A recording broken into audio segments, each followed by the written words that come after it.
Good morning to everyone.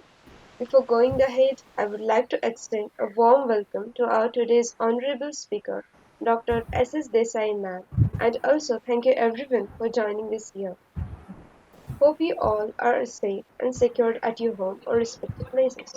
Moving ahead, day before yesterday was the day when one of the most humble, intelligent, wise, and a selfless leader was born in 1931. That is, our beloved Dr. APJ Abdul Kalam sir. Hence, it has been a great pleasure for us to join to organize and host our first webinar series at LC Kolhapur in remembrance of his birth anniversary week. As I have been using the name LC Kolhapur repeatedly, why don't we just hear about it in more detailed way from our committee's president himself. So I request President Akash Lohar to make everyone aware of the committee. Thank you, Prachi. Good morning, everyone. I welcome all the participants and our beloved guest, Dr. Desai ma'am, as a president of LC Kolhapur and on behalf of Science Forum. I will briefly introduce Science Forum here. We started Science Forum in somewhere around 2017 by senior and juniors, student of Rajaram College, Kolhapur. So basically, we were discussing about the concept which are relevant to syllabus or out of the syllabus. We also perform some kind of experiment to execute our concepts. There were students who basically discussing on the weekend, mostly on Saturday. We were just off on the exams. Uh, After the Rajaram College, we also started our forum in university where we got the information about the IPS. There we registered our local committee under the National Committee of the IPS India. Uh, in uh, in July, we also arranged Kalam Quacks named All India National Quiz, where we got the responses of like 1,000 people. This was our first activity, and this is the webinar, and this is our second activity. So about the IPS and LC and NC, we will get the detailed information from our representative Yugen Kulkarni. Thank you. Thank you, Akash, and good morning, everyone. And this is my pleasure to arrange the webinar as a representative of LC Kolhapur and Science Forum. We started Science Forum, and now we have converted into LC Kolhapur. So last year, I get to know about the association of physics students. So what are they? They are the community of physics students collaborate to spread the knowledge of physics. That's why I approached them that we can also get the grants to arrange the events and webinars. So we approached them, and the main motive our IPS or LC Kolhapur is to collaborate with different physics community and form a good community in India as well. In India, as Akash mentioned, we formed this in July 2020. We formed NC India in August. There are four LCs currently working under NC India, LC Delhi, LC Noida, LC Kolhapur was third one. LC Mumbai is also established. There are yet to come few LCs are there, but we are working in collaboration, and there is one November. Worldwide, it will be the same, and the theme of uh, this year's school day is the physics, which is related to the agriculture, is the theme of this year's event.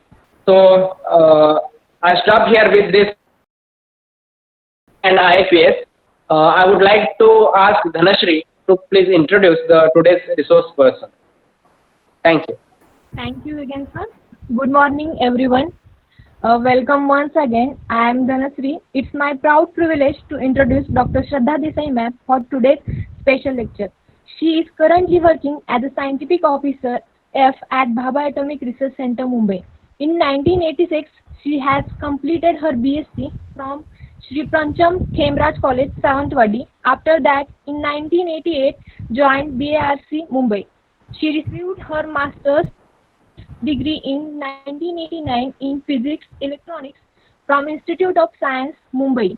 In 2006, she got PhD in Physics from University of Mumbai, BARC. After her PhD, she went to South Korea to do her postdoctoral fellowship from Korea Atomic Energy Research Institute during 2007 and 8. Since 1988, she has been working on design and development of neutron and X-ray detectors for scattering applications. She published her work in 31 papers and 14 symposiums. She received awards as Best Paper Award DAE SSPS in 2008 on development of neutron imaging detector. In 2010, DAE Group Achievement Award for contribution to National Faculty Neutron Beam Research. In 2013, DAE Group Achievement Award for contribution to design and development of accelerator driven subcritical system. BAE SSPS 2012 award for biofilm based position sensitive neutron detector, and in 2016 Nucleonics ISRP award for best technical and experimental paper. Now I request her to deliver the lecture. So Desai ma'am will talk. Now over to you, ma'am. Okay, thank you, Science Forum. Okay, first of all, I congratulate Science Forum for arranging such a wonderful lecture series and other programs for the creating awareness in the physics subject, especially which is supposed to be a tough among all the science branches. I still really congratulate all group at Science Forum Kolhapur. When they approached me for the lecture, I was so happy that since I come from the same district. Okay, just I'm starting my presentation.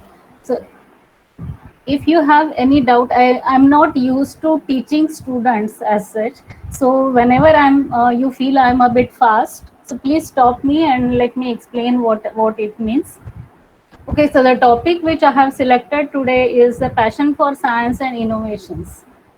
So being a science student, you must have already created a passion within you, but now how to approach with it? When you come at the threshold of 12th standard, there are various choices whether you want to go for a basic science or engineering or many more. So as science has lot of branches, you can select. So just to guide all this energy of the students into a proper direction, like to find their own interest, not that what has been created among the friends or anyone, but you have to find your own capacity and own potentials, like how you can approach towards your career. So just find just an outline of whatever I'm going to talk to you is, as we are celebrating the commemorating this Dr. APJ Abdul Kalam's birth anniversary, it is very interesting, like why we have to go for a history of such a big scientist, what they teach, and how we have to grasp, like what are not just the events, but how we have to grasp their tough times and how they have sailed through it and still survived in this tough atmosphere. That is what should be a guiding force for the students. Then again, you have a big dilemma when you come at 12, like science or engineering. So I'll just explain like how it should be. Means what exactly your society needs from the students. And when students think that yes, I don't have facility, I don't have support, and then but still there is a lot of potential that exists within the students which we are looking for. And as a part of since I'm working at BRC, I will just introduce a little bit like what students, even the career research scientists, researchers can do about how they can use our facilities and how our website explains everything about it. Just a brief outlook. Everything is there on the web page, but still I will just introduce how it should be. So now this legend like Dr. APJ Abdul Kalam, You can just go through this life history of it. Just on 15th October, we have celebrated a birth anniversary, and everyone must be knowing like entire history of how he approached, like what he was. See, he had a crucial role in the India's missile as well as nuclear weapon program. So just he is coming from a very small town, from a very average family background, had a very tough childhood. In spite of that, one person can reach at such a heights. So it is explaining like nothing should stop any student. So this is how what we get from reading the biographies of this scientist. So what not just the dates of when he was born and when he became degree, when he got the degree or when he joined ISRO, but like what were the difficulties in his life and how he has overcome them all. So just while going through this, you just scan this, like he was not a very bright student, but he had a very extraordinary talent in mathematics. Then he again went for a degree in physics and then aerospace engineering. Why I am specifically stressing this is what exactly is needed, like basic science and the engineering support. I will come to the latter slide. So you don't have to really choice between it, but both these are the complementary subjects which cannot survive alone. You have to get the support of engineers to get the science. So during his career, he wanted to become a fighter pilot, and since there were only 8 positions, he was the ninth in it. So this is not, don't take this as a failure, but I think this was the most turning point in the history of India, so that it was good that he was not selected here. And that's why we could have Dr. APJ Abdul Kalam, as whatever his contributions to the science are really extraordinary. So maybe he was not, this is not his merit, whereas he went to the design of missiles and nuclear program. That was the where his best lies in it. So as such, everyone knows what is written in Wikipedia, but when you are reading anyone's biography, where you should get the inspiration from are such events when how did they survive out of their difficulties. So he came when he was born in the very tough time of pre-independence time, but in spite of that, he could go for the scholarships for the higher education. Then his selection of the subjects, extraordinary. This is how you should get inspired from all the biography of his. So whenever we are learning this learning this history of the legends, that is how we should not underestimate our potential, and just not to get disheartened or discontinue our education from this very minor difficulties, but just to sail through it with a good courage.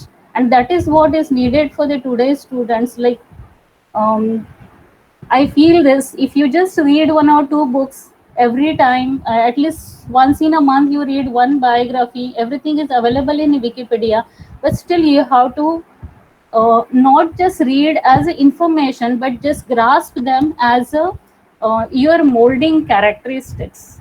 So these are the stories, like you read something from Chanduba in your younger time, so that is still you remember something. So that is how here this history of these legends should mold your mind for selecting your career or surviving through the difficult times of the career. So there are very long, huge number of scientists which have been in the history of science from India, and they have created a really great contributions. Like S. Ramanujan, he was a great mathematical analysis. Even the mathematics which he was scribbling, the formulas he was scribbling on the pages, one page turned out to be an entire book. That is how other people used to find it so difficult to even analyze what he wrote. That was the type of I think I just read his biography recently, and he was just gifted. like not a ordinary person has the mathematical sense as such as Ramanujam had. Now, other people you are also knowing that C.V. Raman got a Nobel Prize in the research of light scattering. Just go through his biography, you will know how tough it was even to find a dark room for his experiments or getting a light source for the experiments. But in spite of that, he has like competed among the international standards and he has survived through it. Then same thing with the J.C. Bose. He investigated radio much before even Marconi did, but only due to some publicity issues, it was not known to other people. And as Dr. Homi Bhabha, since I'm working in that institution, I have known like almost the entire history, how he was driven, inspired for bringing nuclear technology and its revolution to India. And many more may be awaiting, and that is what we need a more list will coming among all of you. So as coming to the choice of career, as I heard Dr. Kileda's lecture yesterday, I was delighted to know that even today many students choose a career because his friend is taking science or his friend is going for a physics or chemistry. It's a very good choice that you are following your friend, but not that both of you should take the same subject. If you really want to be friends forever, then you have to take the complementary subjects, and so that you can have some good projects out of it. If one becomes science, one is taking physics, other one should take some chemistry, so that both of you can use your expertise and make some good business out of it or make some good projects. So that is how the friendship should be grown, and not by taking the same subjects. It may so happen that you both land up in the same career option, and you can be rival at such at any selection of the job. So I think selection of the career should come out through the own passion and liking. Not everyone is good at everything. Someone is good in IT, someone is good in mechanical engineering, or someone is having their own interest. So just work through it. Your teachers are the best guiding force for you. Then job opportunities around, and how much salary you get out of it, whether you have to stay far away from your home to doing this job or to the education. So this all matters, and you have to get a good analysis of all these points. And when you want to have, see this, whatever you are choosing now at the age of 21, 22, you're going to do almost entire your next 30 to 40 years. So if you want to survive through that all the up and downs of the career, you should have something which is very close to your heart. Unless you like it from the bottom of your heart, you cannot enjoy your career throughout for next such a entire life of yours. So just to make the chasing dreams, it has to be a beloved subject. And now for the priorities, now it's not my bad mathematics I have written as 4321. Actually, these are the priorities given by the students. Like first lot says, I want to study abroad. You should go abroad, but not to settle, but just to learn the things. Then the second paying is MBA, BME, and then MSc.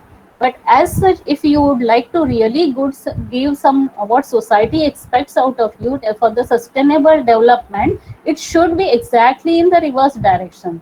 So research and teaching has to be the top priority, because only when some research is done, some technology can be developed. So research takes care of one generation and some technologies, whereas teachers are creating a complete new generation. They are which is going to mold our society or bring our society to the higher level. So this basic science and research is just cannot avoid it. Like it has to be at the top of the career choice. Now coming to the bridging of science and engineering. So even when you are in 11th and 12th, you have a big tussle in your mind whether I should go for basic science, like do MSc, BSc, or engineering. In fact, these branches are not to give you two different ways of life, but these both the branches are complementary in such a way they cannot exist independently.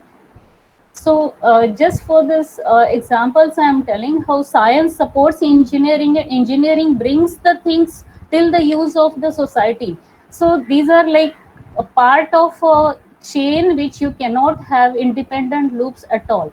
So now just go through the novel material research which have been carried out recently, and these have been engineered for the usage of mankind. So just for example, a small mobile phone which is in your hand right now. So you must have heard that few decades back, a small computer was as big as a cupboard, and now even with all the tech functions which you are having in your mobile, if it was using the same technology in from that PC, your mobile phone would have been as big as the size of the building.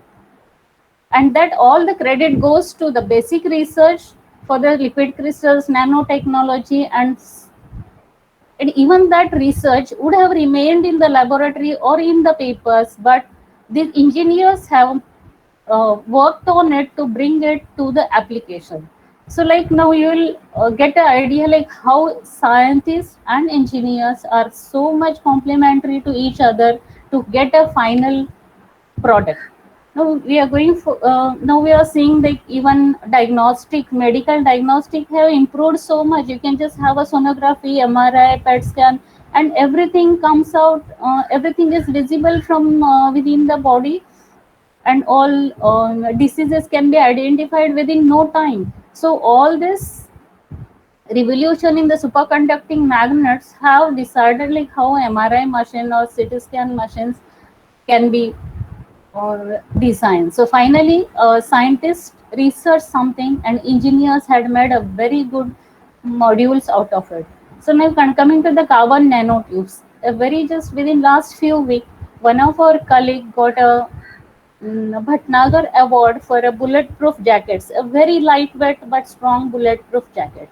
So if you are using entire metal, you can make it strong but not handy enough for any defense person to carry it to the heights. So when carbon nanotubes and the cloth made out of it has made it lightweight as well as quite. These are the type of revolutions which we really need in today's time, and science is giving all those opportunities to engineer these materials. So now what students can do, what we see towards the students is they have a very big potential energy. Like if teachers can be said as having a kinetic energy, like these are the potential researchers because they have a tremendous energy. They can even keep entire night to complete a project. So that type of energy and the entire time span in your lifetime, like you are young, so you can aim some research which can be your 10 years target, 20 years target, that with the innovative research ideas it can be done. Now what is the most positive point on your side is you are presently seeing a very good technological support and media. Everything is available at your fingertips. Just a small example, when we were plotting a graph of a pulsar distribution, we used to use single channel analyzer, plot each point on a graph paper and then measure its width. But whereas now with multi-channel analyzer, this thing can be done within 10 seconds. We can get the entire spectrum on your screen. Even it calculates the width for you. So these are the facilities which are available to your generation today. So this should result in the extraordinary work output which is expected. So now what you feel, now we don't have so many facilities at our institute, and how to approach the large facilities. And like for our institute, most of the people has a fear like, oh, it's having a radiation, so whether we should really go over there. So just I will remove all your fear of perception of radiation radioactivity in the next few slides. And all the national research facilities, they are waiting for students with the bright ideas and their potential to work to go for a hard work, so that we get a very good collaborative projects out of it. So just what students can do in the innovation, you can just see this is one of the NASA intern, just 17 years old, and he went there. There was a huge amount of data available, which is coming from various telescopes, and his duty was only to look at the data. And his while examining the data, he has discovered one of the new planet. So there are see innumerable NASA employees. Why not know any one of them could discover? This is what one student can do to the data which is given from NASA, and work on it. So because he has no divergence, he is not diverted for any other jobs or admin jobs. So he is completely concentrating on one of the work, and he could do it. So this is how exactly one can work. So don't think that I am student and I have to be really a great scientist to do something. Even students with their hard work can do anything. Now, just this you must have heard read in the newspaper. A Vikram lander, everyone, the entire world was trying to find out where our debris is lying, and finally it was found out by one of the mechanical engineer and not by ISRO or NASA scientists. So when he was going through hundreds and hundreds of data sets, and he got some false positive results also, but then finally he was the one succeeded in doing. So neither he is all astronom, he is not in a astronomical thing, so but still he was very good programmer, so he could analyze the data fine. Now this is one just a wonder, I could say. This one glass conical bottom flask with the flowers, it was sealed by my colleague in 1986, much before I joined the BRC. And till date, this photograph is taken just few months back, and it is still surviving. This is done by one Mr. S.R. Chanchnikar, who was just a glass blower, who just had a small 1 or 2 years diploma in glass blowing after SSC. So now it is not something within his syllabus, but how he was working with it, in his lunch time, he used to always work for it. He collected distilled water, sea water, tap water, everything, and within 2 or 3 days, these flowers used to turn black. Now this is a simple well water. Air is removed from here, and under vacuum, this has been sealed.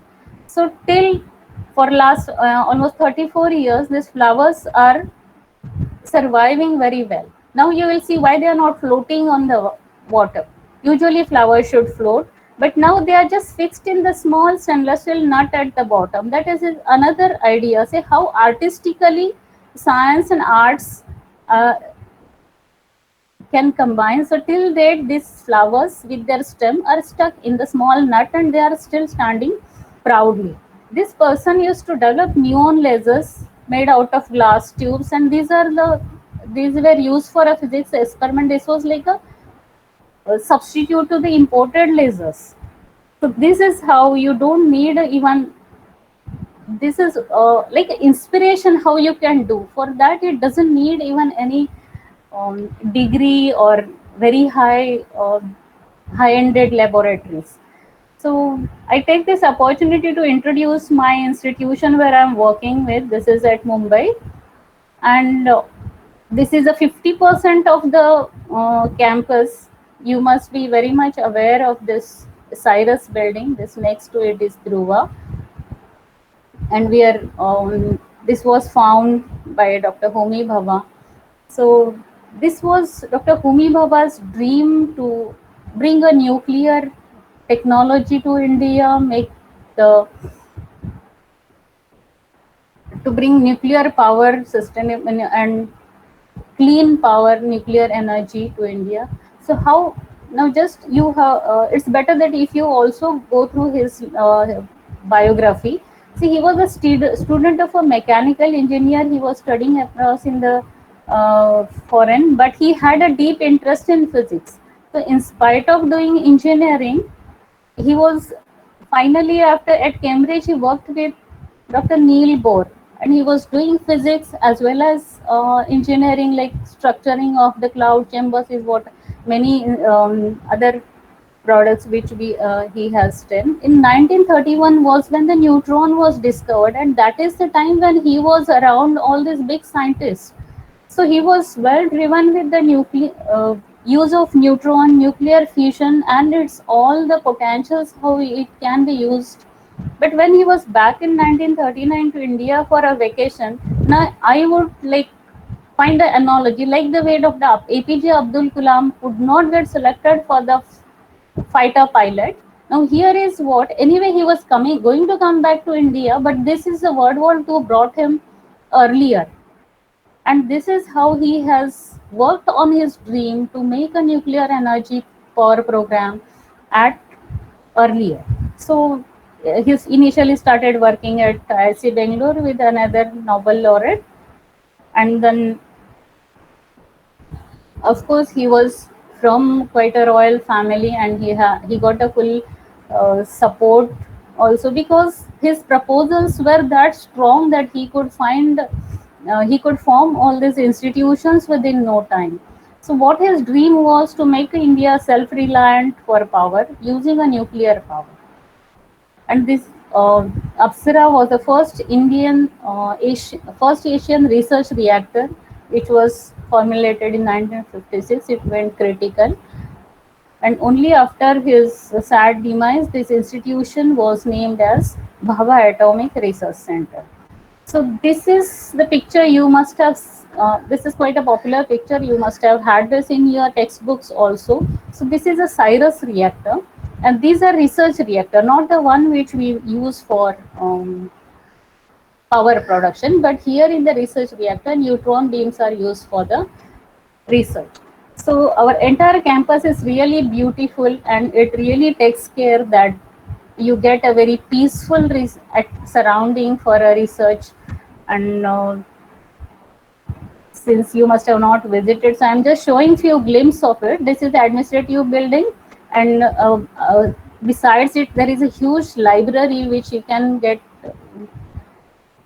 innumerable number of books, journals, and all the facilities which are usable. So as such, this is a Cyrus, and next to it is a Dhruva reactor. So this Dhruva reactor is operational now, and all the neutron beam research, which is, or the radioisotope production, is now coming from this reactor. So our entire organization is working towards the nuclear power program. Many people have got a misunderstanding that we make only nuclear weapons, but no, this is nuclear power program making radioisotopes, making advances for the medical science. That is what is the main, how nuclear energy can be used for the today's mankind. That is what is our motive, and this is a huge workshop where a very fine precision machinings of even the reactor parts or any other precision machining can be done. This will, a sight of it from the functional side will be a really a mechanical engineer would be just go crazy when he can see all these facilities. I'm much fascinated by this site also. So now, looking at the glimpse of our institute, anyone will tell, yes, we can go sometimes. There are a lot of restrictions about entry, but still there are a lot of opportunities how you can join it. Whether you can be a student, you can go there as a student, as a career, as a collaborator, or even if you want to go for entrepreneurship. So I'm just giving you briefly like where all the information you can find this. So at this website, you can find under careers and training, internship and training is open for MSc final year student and BE third year after completion of engineering third year. You can go there for a summer training, or as well as a 6 months to 1 year's projects are permitted. You can just go through here. You see all the facilities and select, like you can directly communicate to many division heads or any communicating addresses given there. Don't shy away. There is a training HRDD, Human Resources and Development Division, so you can contact them for any training programs which you are interested. You can even submit some projects and collaborations to so this is an opportunity for students and faculties as well. If you need some funding, it should be approached to this BRNS channel, and you can just find like what are your interest of research areas and what you can do. A partial work can be done in the universities, and for some facilities from BRC can be used. So for a PhD students, again, just come with the good proposal ideas. If you are doing PhD anywhere else, but you can have some proposal for using all these facilities which are available in our institutes, and there are opportunities. This is a deemed university, HBNI, Homi Bhabha National Institute. So if they have their independent program for MSc, MTech, PhD, as well as they are conducting many online courses. So you can just go through this website, and in all this, you have an expert in each and every field available for your guidance, and you have to take the opportunities from it. So now for working at BRC. So if you want, so though I'm putting here as a BRC, I think this is somewhat a very parallel procedure for all the national research institutes in the in India, like DST, DRDO, ISRO, as well as NCL, NPL. All these laboratories are having a similar opportunities, but mandate is slightly different. So you can, entry levels can be right from HSC, ITI. You can join as a technician. Just beyond this, you can, if you are a graduate in the BSc, diploma in engineering, they are absorbed as a scientific assistant. Of course, for everything you have a national level entry test. So for, if you if one is MSc or uh, engineering graduate, you can join through the OCS DGFS training school. Then if you, if one has completed a PhD, you can also join as a visiting scientist, research associate, or the Inspire Fellow, and you can use all all the facilities for your further research. Then as a foreign language translation, these are also very other supportive systems on which you can have your career in. If you are not interested in any of this, you don't want to do the job, or during your study time, if you want to do some a small entrepreneurship, there are innumerable technologies available on our website for a transfer. And say here there are 8 different categories in which these technologies are distributed. So when you are you can just go through it for any field of your interest. So I'll just explain you something what is available in agriculture and biosciences. So BRC wants you all to use this technology. These, they are available with a very nominal price, and they give a full technical support till your first quality product is developed. So that is really amazing. Like, one should come ahead. This Akruti is a program for a rural technology implementation. Like, whatever developments are done towards the agricultural field, they should reach the farmers. Now, where I find this, the students can be a very good medium for this. So you have to just read something, you just grab some technologies and just just make them available to the your farmers within your vicinity, or even if your family is farming, or your any neighbors, or you can just make even a business proposal out of it. So it is having a number of technologies again available on the in all these 4 categories, like agriculture, biodegradable processing, water filter technology, food processing, and all these technologies are available on this website under the title Akruti. So you can just fill it. There is a communication address given on it. You can just fill it the form. You can send a mail for a further information. And moreover, here women entrepreneurs are given additional incentives. So they are like encouraged to take part in it. So just out of all those things, just one product I will explain you in a detail. So for agriculture, when you are drying something, you must have seen that we dry things in the open air by spreading it around on the ground. So here is one small instrument where we can speed up the drying process 5 times faster than the direct sunlight, because it has some black metallic portion where it can absorb the heat, and there is a small solar panel in which it can just exhaust the moisture out of it. So you can see that when we are drying it, in suddenly rain comes or some wind comes, and your grapes or dates, some products can get spoiled by sticking the dust over it. So this is such a hygienic uh, thing, instrument which can be used, and you don't have to even look at it even if rain comes. Otherwise you have to run around and collect the things so that rain doesn't spoil it. So this is a very simple thing. Maybe it was made by BRC for some other work, and now this has, at least I'm very much fascinated by it. So now this is another product I'm just showing, though not only for the nuclear technology use as a 2 pi proportional counting beta chamber, but because this is my contribution to the technology transfer page. And this is a small detector in which you can just mount your alpha beta emitting source inside the tray and close it, and you get the ultimate activity measurement of any alpha beta source. So you can just go through in detail on the technology transfer page. There are many available for your use. You can even make yourself a good entrepreneur out of it. So approaching our institutes, again, many have a fear of radiation, but just get it cleared that radiation is not, uh, it is handled very carefully with a lot of strict safety norms. We are having a medical batches, radiation batches, medical test, area monitoring is done.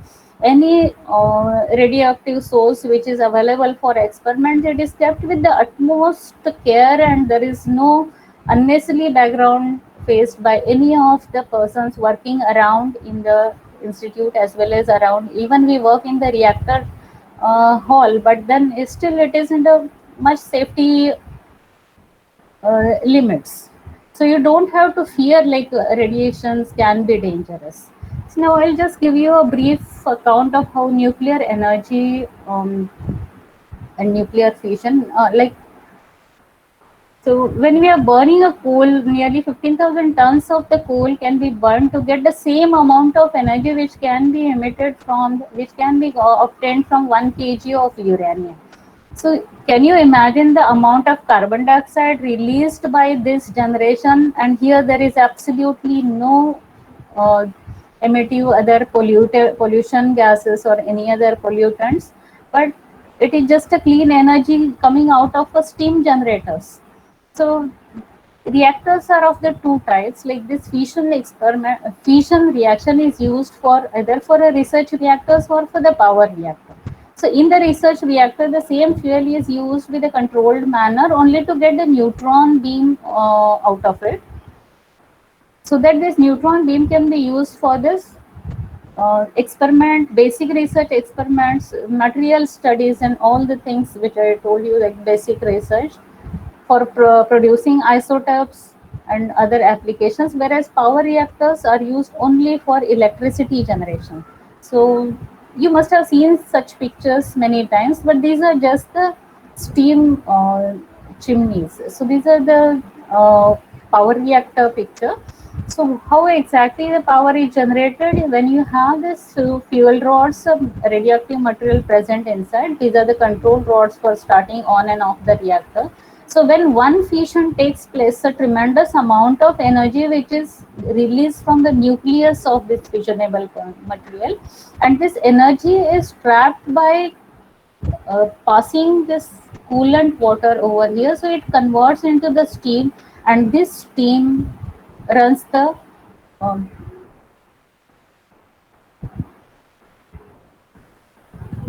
so these are this is how electricity is generated. You can see these are the this red marking is a heavy water. So this is some difference between the light water and heavy water reactors. So heavy water remains in the first primary loop, and the cooling takes place in the secondary loop. So here turbines are rotated by using the force and temperature of the steam.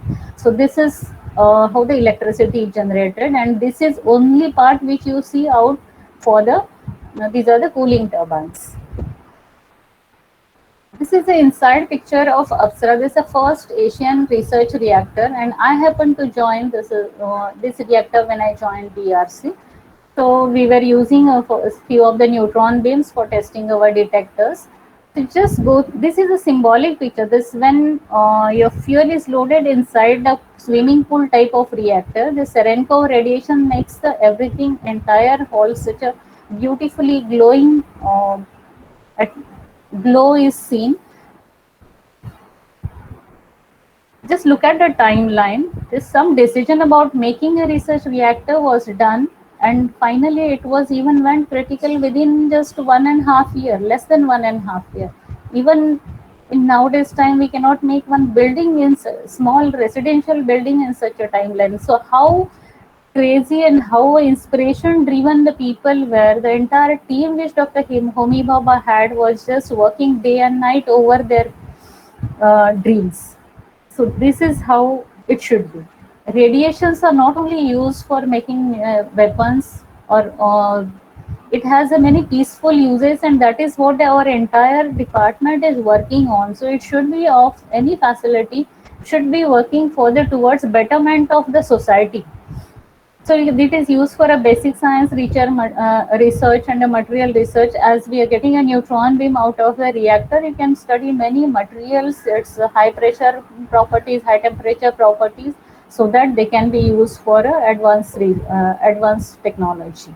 Medical diagnosis like uh, radiation therapy for treating the cancers, for preserving food, and power generation, industry, the many fault diagnosis. You must have heard the gamma cameras, radiography, all these things, all these facilities are used.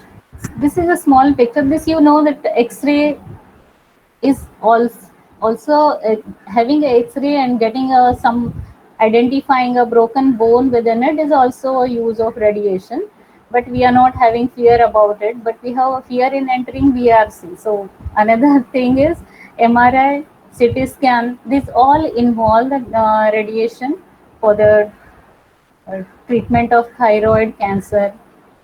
Radiation have been very radioactive materials have been very useful. So here you can see security at the port. These are the portal monitors kept at particular entry points where illegal trafficking of the radioactive material or explosives can be identified. So these panels has a uh, high sensitivity detectors.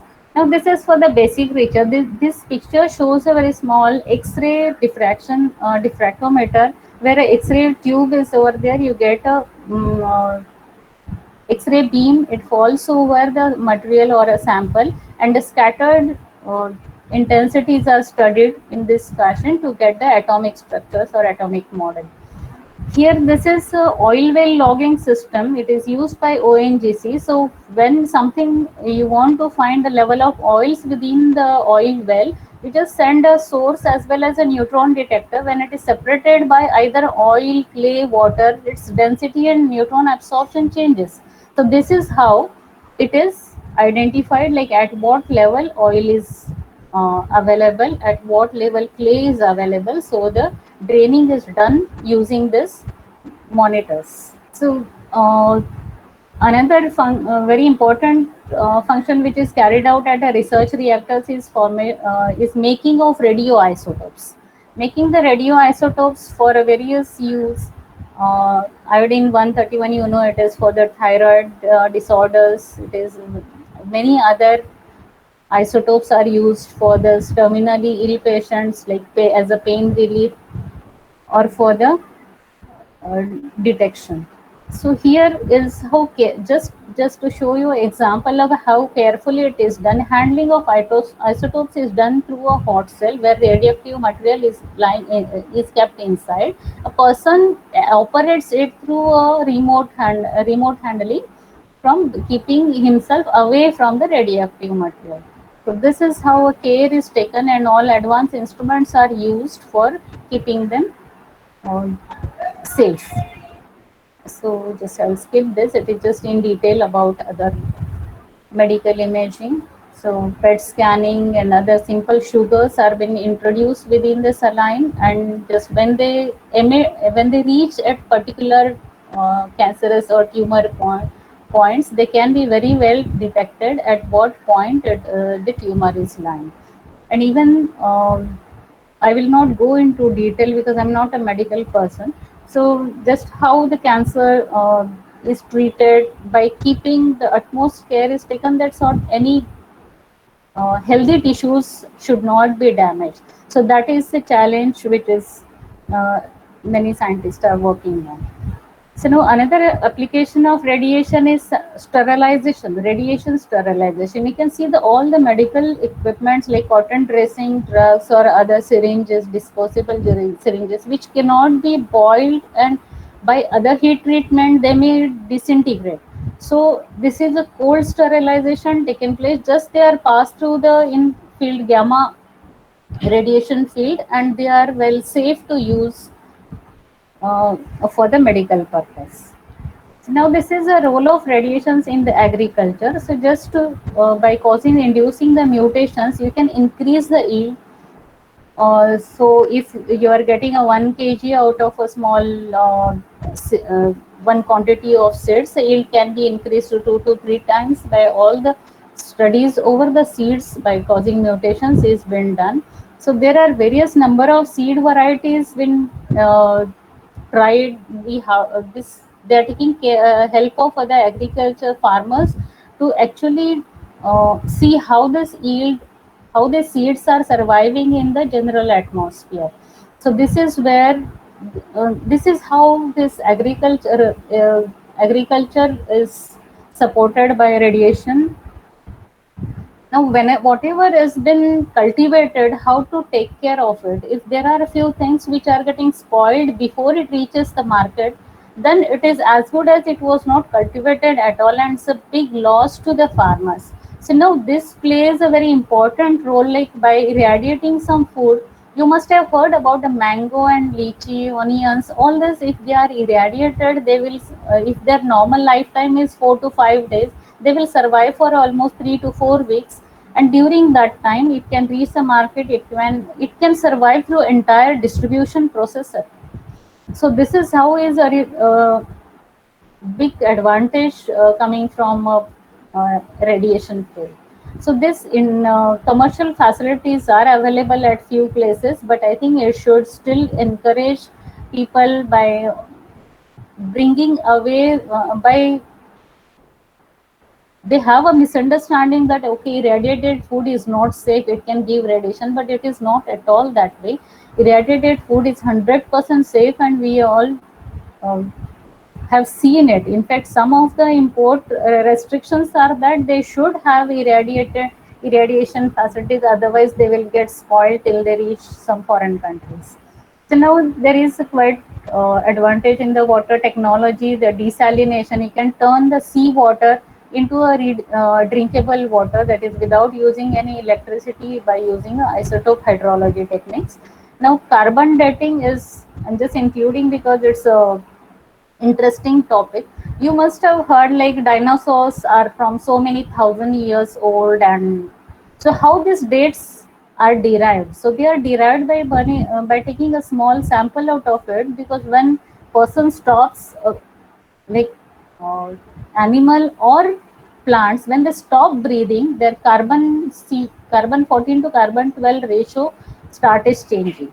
And that ratio, because carbon 12 is radioactive, you can just carbon 14 it is beta emissions are measured from the samples. So that gives you the accuracy of what is how old the samples are. That is very much of the archaeological use too. Now, a non-destructive testing using the neutrons are also used for a imaging purpose. Since it has a very high absorption cross section for hydrogen, and but it can pass through a meters of stainless steel or lead. So this is how a small flower kept inside a lead container can be seen using the neutron. That's really a wonder of what neutrons can do. Similarly, this neutron radiography tool can be used for many other applications. And this is like even veins, water transport within the plant can be just studied very well. This is pyrowall used in the satellites cable cutters. Here, in spite of there is some charge, in spite of after welding the entire pin, it can be taken the image of it to check whether any fault exists within the cable cutter. So it can be radiation. This neutron radiography can be used for any other fuel testing. Even the embedded welded fuels can be also tested for any uh, faults in it. In this way, there are many applications where it can be used. Now, this is a Dhruva reactor hall where reactor beams are coming. You can see this is one of the reactor beam. Other beams are when these are drums kept in front of the beam. These neutrons beams are used for the basic research. This is how it looks from the nearly 12 to 14 instruments are lying around here, and all the neutron detectors, finally a beam comes, a sample, then it scatters, and it has to be detected by a neutron detector, and these neutron detectors are made in our group, and I am having a very important role in it. So I'm just proudly telling you that we don't have to import any detector. They are all made in-house just the way they are needed on our instruments. This is a basic neutron absorption reaction which has been used in the detector. So you have a helium-3 nucleus. When a neutron interacts with it is emitting proton and triton, and uh, this energy is distributed with this both the fragments. So this energy is converted into an ion charge, and that ion charge is reflecting in a neutron pulse. So this is a basic principle of how neutron is detected. So this is another detector where your neutron intensity can be very well read. So this is a detector made by me. So it is a perfect combination of a mechanical engineering, a very physics of the neutron absorption. Then again, it is going through, once the pulse is formed, it has an entire role of electronics, how the delay line and how the pulse is processed through the delay line instruments. And finally, after getting the entire data in the 2D mode, it is processed through a software for getting a for image reconstruction. So this is making one detector itself is a multidisciplinary job, finally, from which, right, starting from the mechanical enclosure, it is turning to a very good, this is a very good intensity profile beam, and this is such a creative job. I really um, enjoy within it. So this is just a small glimpse of what we have in our institute, and how you all should get, one or other day you should get a chance to see actually how it is. But there are many restrictions when we are working in it. You may not even imagine, we are not allowed mobile phones, USB drives, or anything to be taken inside or to taken outside. So we leave our mobile phones at home, and only when after working for 8 to 10 hours, when we come back, we can access our mobile. So that you should be able to digest. And then there are no social networking sites available in any of the computers available in the campus. So this is really important, though it is made for the information security. I feel it is very peaceful atmosphere that it gives for to concentrate on work. And that's all. So thanks a lot for hearing me. Okay, so if you have any doubts, or if you want me to go back to the any of the slide for a uh, better clarity, you can just please let me know. Thanks again to the Science Forum. Yeah, thank you, ma'am, for the wonderful lecture. There's one question from me itself. It's in the Yeah. chat box. Can you read it out? I don't want. Yeah, sure, ma'am. Yeah. Okay, you showed that 2D or something. So, which software is used in that, and how are those images actually captured, and what's the mechanism to capture those images? Okay. So you want a bit detail on it. So here there is a enclosure in which helium-3 gases feed. So basically incoming neutron has this nuclear reaction. the proton and triton is formed, and it is whatever gas is available around, it is ionizing the gas. So one charge cloud is sorry, one charge cloud from one neutron is been obtained. So when you are getting a charge cloud, here we have a three different grids, multi-wire grids. So you have one fine vessel, you cannot see it clearly. One wire is from 12 micron to 25 micron of thickness. So there are on this screen which you can see, I am showing you the top PCB in which there are 120 wires stressed and soldered. So you have to just imagine, because our hair is 200 micron thick, and this wire which I am showing a grid is nearly 25 micron. So why it's such a thin wire? Because when you are applying very high voltage around that wire, it is creating an electric field gradient around the wire. So when this charge cloud formed from the neutron, okay, so whenever charge cloud is formed around a neutron, around the wire, it drifts towards the wire and it gets amplified by electron multiplication. So when a considerable amount of charge is created at any of the wire, it is traveling towards both the ends. You are getting a pulse from both the ends of this detector, but it travels through a delayed modules. Whenever, so this is, suppose it is over here. Can you see my cursor? Okay, if it is at particular position, so here it will travel faster, whereas so many delay modules are over here. So it will travel a bit slower. So here it will reach after some time.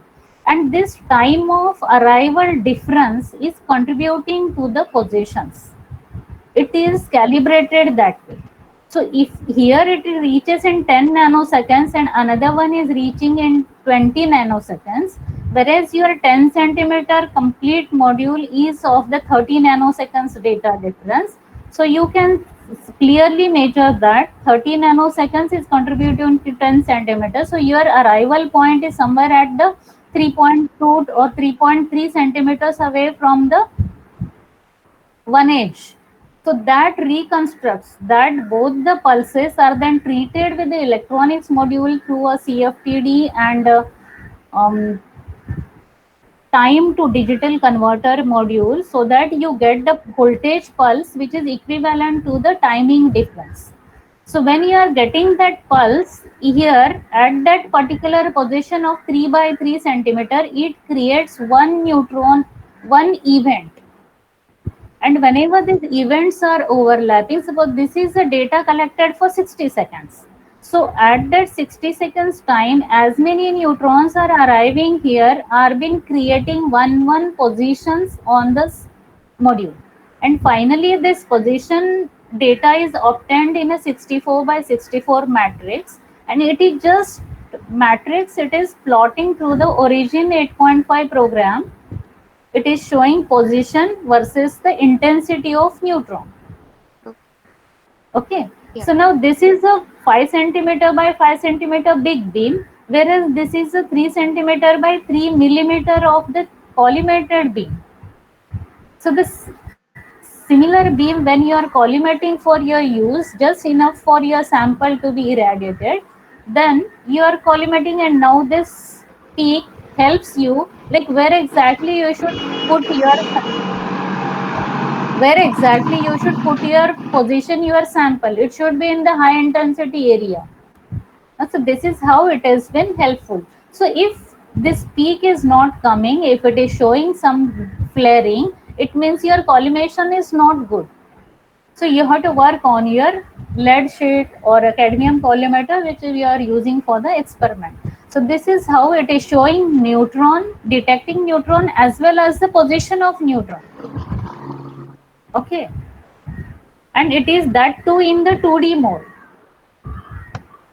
So even the simple cylindrical one tube-like detector can be made by using a single wire inside, single resistive wire. So now here resistance is different. So here you get the number of neutrons as well as the position of neutron. Okay. Yeah.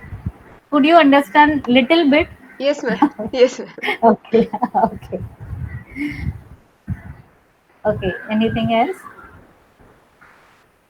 Yes, ma'am. And also, I was actually doing my master thesis at BARC itself in Technical Okay. Physics Division. So, Okay. Great. so there, I was not permitted to enter in that building assigned to Dhruva reactor and all. So then Okay. today you showed that image of the core and also the reactor hall. So I was so Okay. Yeah. overwhelmed to see those images. So thanks to you, ma'am, for that Okay. information.